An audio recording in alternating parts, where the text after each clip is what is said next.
그런데 12해 동안 혈루증으로 앓는 여자가 뒤에서 예수께로 다가와서 예수의 옷술에 손을 대었다.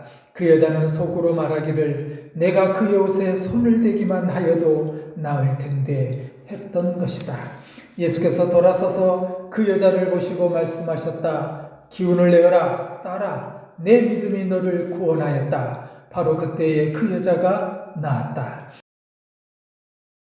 우리 12의 혈루증을 앓는 여인의 이야기입니다. 우리 지난주의 말씀 중간에 이 본문이 들어있는데요. 예수님은 회당장 야이로의 딸을 살려주셨습니다. 12살이 된 그 딸을 원인도 알 수 없는 병으로 죽어가고 있는 갑작스러운 이 어려움에 회당장 야이로는 예수님 앞에 나옵니다. 그 당시의 회당장들은 예수 앞에 나온다는 것을 상상할 수 없는 일입니다. 오히려 무시했고요, 저주까지 했습니다. 그런데 그 회당장 가운데 한 사람이었던 야이로가 12살 된 딸이 죽어가니 그야말로 지푸라기라도 잡는 심정으로 예수에 대한 소문을 듣고 예수께 찾아와 엎드린 겁니다. 주님 오셔서 손을 얹어주십시오. 야이로는 자기의 체면도 있었지만 주변의 시선도 있었지만 그렇게 예수님 앞에 나옵니다. 예수님은 회당장 야이로의 집에 가지요. 그런데 가니 이미 딸이 죽어 있었습니다. 사람들이 옷을 찢고요, 통곡을 하고요, 피리를 불면서 장례를 치르고 있는 중이었습니다. 예수님은 딸의 죽음 앞에 슬퍼하는 이 사람들에게 물러가라 이렇게 말씀해요. 이 소녀가 죽은 것이 아니라 지금 잔다라고 말씀해요. 주변에 있는 사람들이 예수님의 그 말씀에 비웃습니다. 예수님은 그 비웃는 사람들을 다 내쫓아버립니다. 그리고 소녀의 손을 붙잡고 달리다굼 소녀야 일어나라. 예수님의 그 음성을 들은 소녀는 벌떡 일어납니다. 사랑하는 여러분, 예수 그리스도는 우리의 생명을 주관하시는 분이십니다. 예수 그리스도는 지금도 우리에게 오셔서 우리에게 손을 내미시면서 내 손을 잡으라고 그렇게 말씀하시는 분이십니다. 사랑하는 여러분, 행여 불안하고 가슴 답답하고 해결되지 않는 문제 때문에 염려하신다면 이 시간 소녀에게 내밀었던 예수님의 그 손길이 여전히 나에게도 내밀고 계시다고 하는 사실을 기억하시기 바랍니다. 건강의 문제로 행여 염려하고 걱정하고 계시다면 달리다고 소녀아 일어나라 그렇게 말씀하시는 주님의 음성이 저와 여러분의 귓가에도 들리기를 주의 이름으로 축원합니다. 오늘 본문은 이렇게 야이로의 딸을 살리는 그 사건의 중간에 등장하는 짧은 이야기입니다. 혈루증을 앓는 여인이 있었습니다. 혈루증이라고 하는 병은 여성에게 찾아오는 질환이죠. 당시 이스라엘 사회에서는 이 혈루증을 앓으면 부정한 사람이라고 취급했습니다. 사람의 몸에서 피가 흐르고 있으니 죄가 들어온 거고, 죄가 들어와서 병이 생겼고, 그래서 이 사람은 죄인이고 이 사람을 만나거나 만져서는 안 된다. 부정적인 병으로 취급했던 끔찍한 병입니다. 이 여인은 육체적인 질병, 육체적인 고통만 안고 살아가는 것이 아니라 이렇게 정신적으로도 사람들로부터 소외받는, 외면당하는 비참한 삶을 살았습니다. 소망도 없었고요, 절망뿐이었습니다. 똑같은 본문이 기록되고 있는 마가복음 5장 26절은 이렇게 기록하고 있습니다. 여러 의사에게 보이면서 고생도 많이 하고 재산도 다 없앴으나 아무 효력이 없었고 상태는 더 악화되었다. 여인은 자신의 병을 고치기 위해서 아마 가족 모두가 동원되어 유명하다고 하는 의원들을 다 찾아다녔던 것 같습니다. 치료는 되지 않았고요, 그 괴로움만 더했습니다. 그것 때문에 12년 동안 그 병을 앓고 있으니 온갖 좋은 거 다 써보려고 했었으니 이렇게 저렇게 재산도 다 허비해 버렸던 것 같습니다. 12년의 고통은 이 여인을 절망의 끝자락으로 내몰았습니다. 혈루증 여인은 질병의 고통의 삶을 사는 어쩌면 이 시대를 살아가는 현대인들 우리의 모습일 수도 있습니다. 당시 유대 사회는 그런 병을 앓고 있는 사람들, 오늘 여인을 포함한 그런 사람들은 하나님 앞에 아무리 예배하고 싶어도 성전에 갈 수가 없습니다. 나병 환자처럼요, 저주받은 불결한 병이었기 때문에 그렇습니다. 성전에서 예배하지 못했으니 그야말로 하나님으로부터 버림받았다고 하는 그런 생각이 여인을 강하게 압박했을 겁니다. 킴벨 몰간이라고 하는 사람이 쓴 주석에 보니까요, 오늘 이 본문을 해석하면서 이렇게 주석을 하더라고요. 아마도 이 법 때문에 이 여인은 이혼을 당했을 것이다. 아마 그랬을 것 같습니다. 성경이 침묵하고 있기에 정확하게는 알 수 없지만 이 여인은 철저하게 병으로 고통을 받았고 이웃 사람들로부터 외면을 당했고 심지어는 남편과 가족으로부터 외면당하는 어둠과 절망 가운데 살았던 여인입니다. 철저하게 사회로부터 소외받은 사람, 가장 저주스럽고 비참한 삶을 살았던 여인이 이 오늘 본문 안에 짧게 등장하고 있는 12해 동안 혈병을 앓았던 여인의 상태입니다. 야이로의 12살 된 딸은 병을 앓고 살아가는 동안 그래도 햇빛이라도 봤을 겁니다. 그러나 이 혈루증을 앓는 여인은 지난 12년 동안 절망 속에서 죽지 못해 살았던 인생이었습니다. 그런데 놀라운 것은요, 그 여인이 예수님을 만났다는 겁니다. 야이로의 죽은 딸이 예수를 만났고요, 오늘 본문의 혈루증 앓은 여인도 예수를 만나서 일어나고 있습니다. 오늘 본문의 사건들이 우리에게 주는 중요한 메시지입니다. 사랑하는 여러분, 예수 없으면 고생하지만 예수를 만나야 답이 있다는 겁니다. 예수를 만나야 길이 있다는 겁니다. 예수를 만나야 문제가 해결된다는 겁니다. 예수 그리스도는 길이요, 진리요, 생명이 되시기 때문에 그렇습니다. 물론 예수 만나고 예수 믿고 이렇게 예배하는 우리에게도 어려움이 오지요. 고난도 있고요, 병에 나서도 또다시 병에 걸릴 수도 있습니다.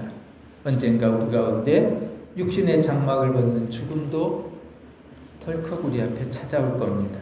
예수 믿어도 실패할 수 있고요, 예수 믿어도요, 고난이 있다는 겁니다. 그런데 본문의 말씀은 우리에게 주는 위로는, 우리에게 주는 소망은 그래도 우리가 문제를 만나고 질병을 만나고 어려움을 당하고 고난, 죽음을 만날지언정 그러나 예수 만나면 그 끝이, 우리 인생의 고난과 어려움과 절망의 끝이 다시 살아나는 기회가 됐다고 하는 사실을 오늘 본문은 우리에게 교훈합니다. 우리가 지금까지 쭉 살펴왔던 8장에 나오는 나병 환자, 가버나움 백부장 하인의 중풍병, 베드로 장모의 열병, 그 병들을 다 치유해 주신 분이 예수님이셨습니다. 인간의 질병만 치료한 것이 아니라 주님은 바람과 파도를 잔잔케 하셔서 제자들의 배를 구원해 주셨던 분입니다. 무덤 사이에 사납게 살며 누구도 상대하지 못했던 더러운 귀신도 예수님 쫓아내시고 깨끗하게 하셨습니다. 치료와 치유의 시작은 예수님을 만나는 것으로부터 시작된다는 사실을 믿으시기 바랍니다. 사랑하는 여러분, 기적을 원하십니까? 기적을 바라시나요? 기적의 시작은 예수님께 있다고 하는 사실을 믿으시기 바랍니다. 이 시간 진심으로 여러분에게 권면합니다. 오늘 예배의 자리에 우리 몸이 나와 있지만 몸만 있는 것이 아니라 여러분, 내 마음이, 내 영혼이 주님 앞에 나오는 거룩한 상제사의 예배이길 원합니다. 아멘. 사랑하는 여러분, 이 예배가 내 영이 주님을 만나는 거룩한 예배의 시간 되기를 원합니다. 아멘. 그 예배를 여러분 사모하시기 바랍니다. 아멘. 시편 51편 10절에 이렇게 말씀합니다. 하나님이여, 내 속에 정한 마음을 창조하시고 내 안에 정직한 영을 새롭게 하소서. 하나님이여 내 속에 정한 마음을 창조하시고 내 안에 정직한 영을 새롭게 하소서. 우리가 잘 아는 다윗의 고백입니다. 다윗은 왕이었지만요, 수많은 전쟁에서 그 많은 전쟁을 이겨낸 전쟁의 영웅이었습니다. 그리고 다윗에게는 그 누구에게도 하나님 주시지 않았던 위대한 아름다운 별명이 있었습니다. 하나님의 마음에 합한 사람, 내 마음에 쏙 드는 사람. 성경의 유일한 사람이 바로 다윗입니다. 그런데 그 다윗이 죄 앞에 처참하게 무너집니다. 그런데 다윗은 죄 앞에 무너지고 나서 도망가지 않습니다. 오히려 하나님 앞에 나와 무릎을 꿇습니다. 하나님이여, 내 속에 정한 마음을 창조하시고 내 안에 정직한 영을 새롭게 하소서. 죄 가운데 무너졌던 다윗의 고백이 그랬습니다. 비록 내가 죄를 짓지만, 비록 내가 무너졌지만 도망가지 않고 주님 앞에 무릎 꿇었던 다윗. 다윗은 자신의 모든 문제의 답이 주님께 있다고 하는 사실을 믿었기 때문에 오늘 시편 51편의 10절은 그렇게 주님 앞에 자신의 온 마음을 토하는 심정으로 고백할 수 있었던 겁니다. 여러분, 어찌 다윗에게만 그렇겠습니까? 우리 모두에게도 예일 수 없습니다. 우리도 죄 앞에 무너지고요, 우리도 죄 앞에 자신 있게 살아갈 사람이 아무도 없습니다. 그러나 다윗이 우리에게 가르쳐주는 비결은 그럼에도 무너져도 망해도 절망 가운데 있어도 그 문제를 해결하시는 분이 주님이라고 하는 사실을 믿는다면 다윗처럼 사랑하는 여러분, 주님 앞에 날마다 나오시는 저와 여러분 되기를 소원합니다. 20절과 21절 말씀 봅니다.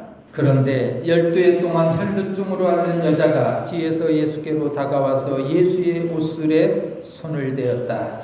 그 여자는 속으로 말하기를 내가 그의 옷에 손을 대기만 하여도 나을 텐데 했던 것이다. 오늘 말씀의 제목이요, 겉옷만 만져도입니다. 세번역으로 보면은 옷에 손을 대기만 하여도 이런 뜻입니다. 세상으로부터 버림받았던 이 여인은 어느 날 예수의 소문을 들었던 것 같습니다. 그리고 조용히 사람들 속에 숨어듭니다.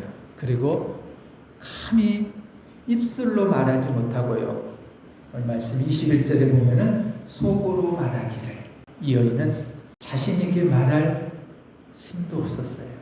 너무 부끄러웠고요, 자신이 병들었다는 것, 세상으로부터 부정한 여인이라고 하는 그 사실 때문에 몰래 사람들 사이에 숨어 들어왔고요, 자신 있게 우리 앞에서 다뤘던 환자처럼 나를 좀 불쌍히 여겨주십시오라는 나병 환자처럼 그렇게도 말하지 못했던 연약한 여인이었습니다. 나서지도 못했고요, 부를 수도 없었고요, 말할 처지도 못했습니다. 여러분, 오늘 우리가 이 거룩한 주일에 주의 몸된 교회에 나올 수 있다는 것, 우리가 38장 찬양을 했던 것처럼 예수 우리 왕이여 이곳에 오셔서 영광을 받아 주시옵소서. 그렇게 우리가 입술을 열어 주님을 부를 수 있는 것, 여러분, 이게 복인 줄로 믿습니다. 더 많이 누려서 더 많이 얻어서 더 많이 갖고 있어서 누리는 복이 아니라요, 이렇게 주님 앞에 나올 수 있는 것, 주님이 나의 왕이시고 나의 주시라고 하는 것을 마음껏 외치며 고백할 수 있는 것, 여러분, 이것이 세상에서 가장 귀한 복인 줄로 믿습니다. 그래서 하나님의 말씀이 복음입니다. 여러분이 하나님의 말씀에 귀를 기울여야 합니다. 이 여인이 예수의 소문을 들었다고 하는 것은 하나님의 복음의 말씀을 들었다는 거죠. 여인의 믿음은 절망을 이기는 믿음이었습니다. 마가복음 5장 27절의 기록으로 보면 이렇게 되어 있습니다. 이 여자가 예수의 소문을 듣고서 뒤에서 무리 가운데로 끼어 들어와서는 예수의 옷에 손을 대었다. 누가나 마태가 아닌 마가복음의 기록에 의하면 매우 중요한 단어 3개가 등장합니다. 들었다, 왔다, 옷에 손을 대었다라는 단어입니다. 이 여인은 예수의 소문을 들었고요, 말씀을 들었고요, 그리고 옵니다. 그리고 예수님의 옷에 손을 댔다는 겁니다. 어려움과 연약함 가운데서 살아왔지만, 절망에 갇혀 살아왔지만, 사람들로부터 고통당하고 외면당하는 삶을 살아왔지만, 이 여인은 예수님 앞에 나왔다는 겁니다. 절망을 선택하지 않았고요. 예수를 선택합니다. 어둠을 선택하지 않았고요. 믿음을 선택합니다. 이것이 오늘 본문의 이 여인의 귀한 믿음이었습니다. 요세푸스의 역사서에 보면은 이 여인이 가이사라의 빌립보에서 오는 걸로 기록을 해요. 근데 오늘 사건이 일어나고 있는 9장의 사건은 지금 어디서 일어나고 있냐면 가버나움이라는 동네에서 일어납니다. 성경의 지도에서 보면요, 이 가버나움과 이 여인이 출발했던 살고 있던 가이사라 빌립보는 꽤 먼 거리예요. 그렇다면 이 여인은 자신의 병을 낫기 위해서 감히 사람을 만나서는 안 되는 그런 질병이었음에도 불구하고 그 먼 가이사라 빌립보에서 예수의 소문을 듣고서 예수를 만나기 위해서 먼 길을 떠나온 겁니다. 내가 그의 옷에 손을 대기만 하여도 나을 텐데 옷깃이라도 만져야겠다는 그런 믿음이 있었던 겁니다. 감히 자신을 드러낼 수 없는 처지였지만 겸손했지만 그러나 내가 옷깃이라도 만져야 되겠다는, 그러면 내가 나을 것이라고 하는 믿음이 이 여인을 살려낸 겁니다. 겸손해서 간절해서 이 여인은 깨끗해지는 은혜를 경험합니다. 주님은요, 우리를 다 알고 계셔요. 보고 계시고요. 어디를 가는지, 무슨 생각을 하는지, 무슨 계획을 갖고 계시는지요. 그런데 주님은요, 우리의 상황이 아니라요, 우리의 믿음을 따라 계획하시고 일을 하신다는 겁니다. 겉옷만 만져도, 그래서 여기서 만지다라고 하는 이 단어가 성경 원어에서는 합토라는 단어를 씁니다. 근데 이 단어가 대부분 모든 성경의 번역이 만지다라고 하는 터치의 개념으로 이렇게 번역을 하는데요. 제가 그 원어의 성경에 터치가 아닌 다른 단어가 무슨 단어가 있나라고 살펴보니까 매우 중요한 단어 하나가 있더라고요. 테이크라고 하는 꽉 붙잡다, 이 단어로 번역하고 해석하고 있는 그런 내용이 있더라고요. 예수님을 붙잡았다라고 하는 이 사건은 그냥 단순히 툭 만진 것이 아니라 내가 이 사람을, 이 예수를 만져야만, 이 예수를 붙잡아야만 나가 해결될 것이라고 하는 그 간절함이 있었다는 거죠. 시편 37편 4절과 6절의 말씀입니다. 우리 같이 한번 읽어볼까요? 기쁨은, 시작. 기쁨은 오직 주님에게서 찾아라. 주님께서 내 마음의 소원을 들어주신다. 내 갈 길을 주님께 맡기고 주님만 의지하여라. 주님께서 이루어 주실 것이다. 너의 의를 빛과 같이 너의 공의를 한낮의 햇살처럼 빛나게 하실 것이다. 아멘. 오늘 여인이 내가 이 주님만 붙잡아야만 된다라고 하는 그 믿음으로 찾아왔던 것처럼 시편 우리 시인의 고백도 그렇습니다. 주님에게서 찾아라. 내 마음의 소원을 들어주실 것이다. 주님께 맡기고 주님만 의지하여라. 주님께서 이루어 주실 것이다. 사랑하는 여러분, 예수님이 오늘 여인의 문제의 답을 가지고 계셨던 것처럼 우리 인생의 문제의 답을 가지고 계시다고 하는 사실을 믿으시기 바랍니다. 오늘 여인처럼 예수님을 붙잡을 수 있기를 바랍니다. 오늘 예배가 예수님을 붙잡는 거룩한 시간입니다. 오늘 예배가 예수님을 붙잡는 귀한 시간입니다. 예수님의 옷깃만이라도 만져야겠다는 간절함이 오늘 예배 가운데 우리 가운데도 있기를 소원합니다. 그래서 예배는요, 습관이 되어서는 안 됩니다. 내가 평생을 매 주일마다 늘 드려왔던 예배에서는 안 된다는 겁니다. 오늘은 또 새로운 은혜를 사모하시고요. 오늘은 이 예배의 자리에서 또 새로운 간절함으로 주님을 만나시고요.